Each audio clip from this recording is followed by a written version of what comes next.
ನಮಸ್ತೆ. ಶ್ರೀ ಪರಂಜ್ಯೋತಿಯ ಪವಾಡವನ್ನು ಕೇಳೋಣ. ತಮಿಳುನಾಡಿನ ಕೊಯಮತ್ತೂರಿನ ಬಾಲಮುರುಗನ್ ರವರು ಅವರ ತಾಯಿಗಾದ ಅದ್ಭುತವಾದ ಆರೋಗ್ಯ ಪವಾಡವನ್ನು ಹೀಗೆ ಹಂಚಿಕೊಳ್ಳುತ್ತಿದ್ದಾರೆ. ನಾವು 16 ವರ್ಷಗಳಿಂದ ಭಗವದ್ ಧರ್ಮದ ಭಾಗವಾಗಿದ್ದೇವೆ. ನಮ್ಮ ಕುಟುಂಬವು ಅಸಂಖ್ಯಾತ ಪವಾಡಗಳಿಂದ ಆಶೀರ್ವದಿಸಲ್ಪಟ್ಟಿದೆ.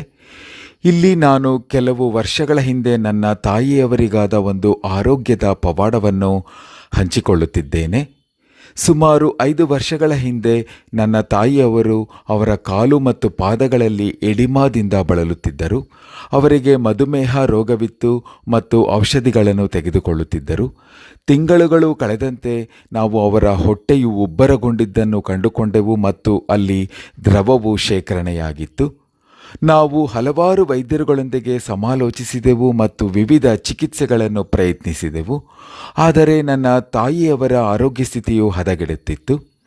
ಶ್ರೀ ಅಮ್ಮ ಭಗವಾನರ ದೀಕ್ಷೆ ಮತ್ತು ಹೀಲಿಂಗ್ ಪ್ರಾರ್ಥನೆಗಳು ಮಾತ್ರವೇ ನಮ್ಮ ಭರವಸೆಯಾಗಿತ್ತು.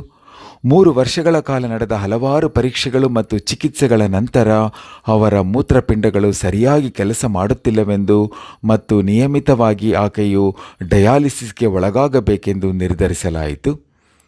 ನಾವು ಶ್ರೀ ಪರಂಜ್ಯೋತಿಗೆ ಅಸಹಾಯಕತೆಯಿಂದ ತ್ವರಿತ ಉಪಶಮನಕ್ಕಾಗಿ ಪ್ರಾರ್ಥಿಸಿದೆವು. ಶ್ರೀ ಪರಂಜ್ಯೋತಿಯ ದೈವ ಸಂಕಲ್ಪದಿಂದ ನಮಗೆ ಒಬ್ಬ ಮಧುಮೇಹ ತಜ್ಞರ ಸಂಪರ್ಕದ ವಿವರಗಳು ದೊರಕಿದವು. ಸ್ಕ್ಯಾನಿಂಗ್ ಮತ್ತು ಲ್ಯಾಬ್ ವರದಿಗಳು ಮೂತ್ರಪಿಂಡಗಳು ಸಾಮಾನ್ಯವಾಗಿ ಕೆಲಸ ಮಾಡುತ್ತಿರುವುದನ್ನು ತೋರಿಸಿದವು. ಈ ವೈದ್ಯರು ಮಧುಮೇಹಕ್ಕಾಗಿ ಕೆಲವು ಔಷಧಿಗಳನ್ನು ಸೂಚಿಸಿದರು. ಆ ಔಷಧಿಗಳ ಸೇವನೆಯ ನಂತರ ನನ್ನ ತಾಯಿಯವರು ಚೇತರಿಸಿಕೊಳ್ಳಲು ಪ್ರಾರಂಭಿಸಿದರು. ಈ ಚಿಕಿತ್ಸೆಯನ್ನು ನಾವು ಅನುಸರಿಸುತ್ತಾ 2 ವರ್ಷಗಳು ಕಳೆದಿವೆ. ನಮ್ಮ ತಾಯಿಯವರು ಈಗ ಸಾಮಾನ್ಯ ಸ್ಥಿತಿಗೆ ಮರಳಿದ್ದಾರೆ.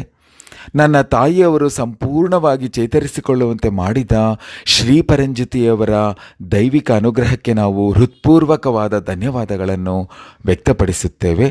ಪರಮಕರುಣ ಪರಂಜ್ಯೋತಿಗೆ ಜಯವೆನ್ನಿ.